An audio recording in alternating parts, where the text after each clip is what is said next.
Kia ora, here's a short question from June 2011, and it's a little implicit differentiation question, although that may not be obvious at first. So we're given a curve that's got x's and y's all through it. This is it here, and k and c are constants. We're told that the curve goes through point P, and that's got coordinates natural log of 3 and natural log of 2. So we first of all have to show that blah, blah, blah.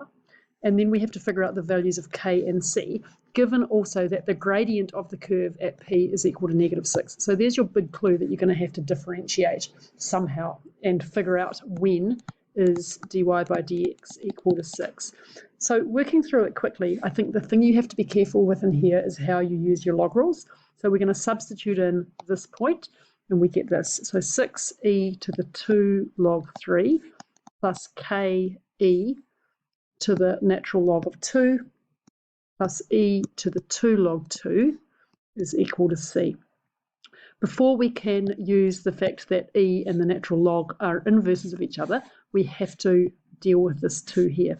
So this is the same as 6 times e to the natural log of 3 squared plus k times, now this is fine to work with now, so k times 2 plus e to the power of the natural log of 2 squared is equal to c.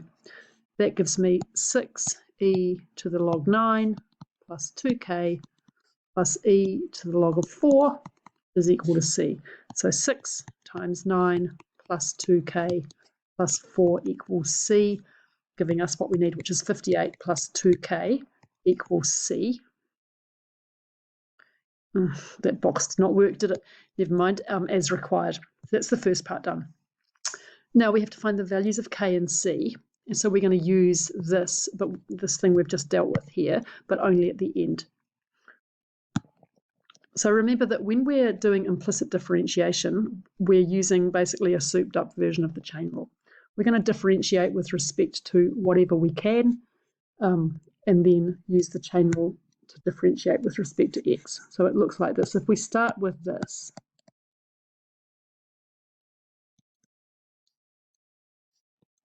what we're saying is that those two things are the same, so that when I differentiate this side with respect to x, I get the same as when I differentiate this side with respect to x. And we know that when we differentiate a constant with respect to any variable, it's going to be 0. So what we've got on this side straight away is 0. Now let's go term by term here. Well, the first one we can differentiate with respect to x, and we'll get 12e to the 2x.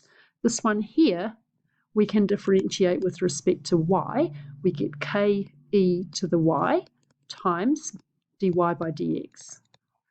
And then plus 2e to the 2y times dy by dx equals 0. So the examiner's report commented that this question was not that well done. But hopefully if you've remembered implicit, it's not too bad at all.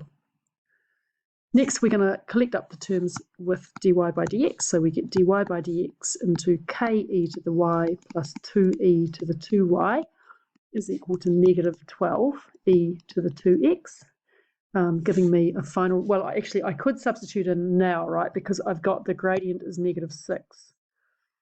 And we're just trying to solve for k and c. So I could just not rearrange, but I guess I usually feel better if I've got an expression for dy by dx. So dy by dx will equal this thing here.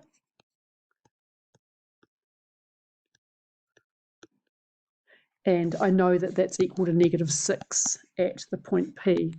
So -12 times e to the 2 log 3 over ke to the log 2 plus 2e to the power of 2 log 2.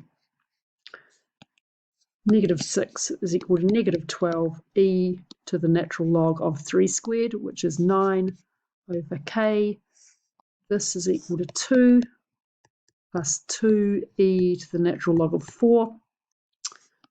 Right, so that gives me -6 is equal to -12 times 9 over 2k plus 2 times 4. So -6 is equal to -108.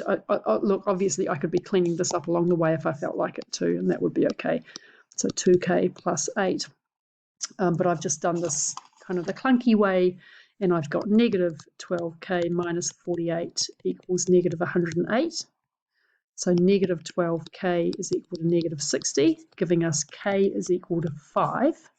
Now I'm going to go back to what we had earlier. We know that, what do we have, 58 plus 2k, so 58 plus 2 times 5 is equal to c, so c is equal to 68.